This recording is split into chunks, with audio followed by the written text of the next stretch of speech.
सिद्धेश्वराला प्रणिपात केला. नंतर बाजूला असलेल्या अश्वत्थाला विचारले, हे सिद्धोपंत मला जावाई करतील, स्वीकारतील मला जावाई म्हणून पदरात घेतील? त्यावेळी सळसळणाऱ्या सुवर्ण पिंपळाची पाने टपटप करीत आवाज झाला आणि विठ्ठलपंताच्या अंगावर पडली. म्हणजे सुवर्ण पिंपळाच्या पानाने तू म्हणतोय ते सत्य होईल अशी ग्वाही दिली होती. इकडे सिद्धोपंतांना स्नान उरकून मनोभावे देवपूजा केली. आनंदाने मृत्युंजयाच्या महामंत्राला सुरुवात केली. ओम त्र्यंबके यजामहे सुगंधे पुष्टिवर्धनम् उर्वारुकमिव बन्धना मृत्युमुश्रियमामृतात्वम्. ओम शांती ओम शांती ओम शांती.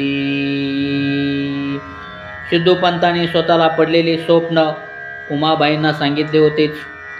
भगवान परमात्मा पांडुरंगानेच सांगितले की मी तुमच्या रुक्मिणीच्या पोटी जन्माला येणार आहे, पण विठ्ठलपंत तयार होतील का? त्यावेळेस सिद्धोपंताच्या पत्नी म्हणाल्या, ते तुम्ही बघा. एवढंच मला माहीत आहे की माझ्या रुक्मिणीला सुख मिळाले पाहिजे. इकडे विठ्ठलपंताला स्वप्न पडलं होतं, इकडे सिद्धोपंताला स्वप्न पडलं होतं. विठ्ठलपंत म्हणले जावाई होतील का, जावाई म्हणले सासरे होतील का. दोघांच्याही मनामध्ये प्रश्न निर्माण झालेले होते. सिद्धोपंत सिद्धेश्वराचं आणि सुवर्ण पिंपळाचं दर्शन घेण्यासाठी निघाले. वाटेत श्री विठ्ठलपंत भेटले. प्रणिपात स्वीकार करावा बाबा असं म्हटल्याबरोबर आनंद झाला सिद्धोपंतांना. आणि सिद्धोपंत समोर उभे असताना विठ्ठलपंत पुन्हा म्हणाले, बाबा बरे झाले तुम्ही भेटलात. आज आम्ही लवकरच पंढरपूरला जाण्याचा निर्णय घेतला होता, पण मनोस्तोर सिद्धोपंत पटकन म्हणले, पण काय? सिद्धोपंताने विचारलं, बाबा मला स्वप्नात साक्षात सच्चिदानंद स्वरूपाचं दर्शन झालं. मलाही झालं. सिद्धोपंतही म्हणाले, पटकन बोलले. आणि मग श्री विठ्ठलपंत सिद्धोपंताकडे पाहून गोड हसले आणि म्हणाले, बाबा मी रुक्मिणीचं पाणी ग्रहण करावं ही तुमची इच्छा आहे ना? सिद्धोपंतांनी दीर्घ श्वास सोडला. अगदी माझ्या मनातलं बोललात. सिद्धोपंत श्री विठ्ठलपंतांना घेऊन वाड्यावर आले. चहापान झाली, नाश्ता झाला. गुरुजींना बोलवण्यात आले. लग्न मुहूर्त पाहिलं गेलं. लग्न जुळतंय का पाहिलं, त्यावेळेस 36 गुण उतरत होते. जावाई 36 गुणी असावा असं प्रत्येक मुलीच्या वडिलाला वाटत असते. आणि योगायोगानं विठ्ठलपंताचं आणि रुक्मिणीचं 36 गुण जुळले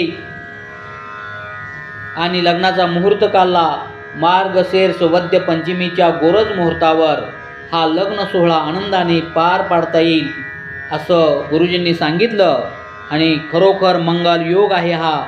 धन्यवाद गुरुजी म्हणून सिद्धोपंतांनी हसत उत्तर दिले. रुक्मिणीच्या विवाहाची तयारी सुरू झाली.